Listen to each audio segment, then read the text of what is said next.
আমার সাথে এখন আর কি না, আমি একাই ১০০, এখন আর কারো কথাও শুনবো না। এবার ফ্যামিলি খাট পাইয়া গেছি। এবার আমি একাই ১০০, জামাই রাখবো খাটের নিচে বাইন্দা। ওখানে এত পটর পটর করতেছো, কি হয়েছে গো চকিনা? যা কবার খুইলা তো কইতে পারো, পটর পটর কি লেগে? যা কবার একবারে সরাসরি কই ফেলাও, কি হয়েছে খুইলা কও।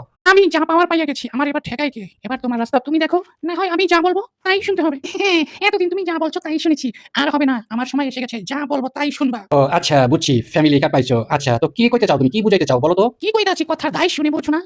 যা বলবো তাই হবে। কথার দায় শুনেই বোঝা উচিত ছিল কি করব কি করব না। হ্যাঁ, এবার ফ্যামিলি কার্ড যখন পাইছি, এই সংসারে এখন থাইকা আমি যা বলবো তাই হবে। আর কারো মাতবরি চলবে না। মনে চাইলে থাকো, না মনে চাইলে দরজা খোলা আছে, বেরিয়ে যাও। ফ্যামিলি কার্ড যখন একবার পাইছি, তখন আর জামাই-টামাই দরকার হবে না কোনো কিছু। আমি একাই ১০০, সবকিছুই করতে পারো। কারো মনে চাইলে ঘরে থাকুক, মনে না চাইলে ঘর থেকে বের হয়ে যাক। ঠিক আছে, ঠিক আছে, সময় আসলে পটর পটর বুঝান যাবে সব। সময় আসুক, সবই হিসাব নিকাশ বুঝা পামুনে, বুঝাইয়া দিমুনে, ওকে? तो रुको जरा। আমি কিভাবে নিজেকে বুঝাবো বলেন? क्या सीन है।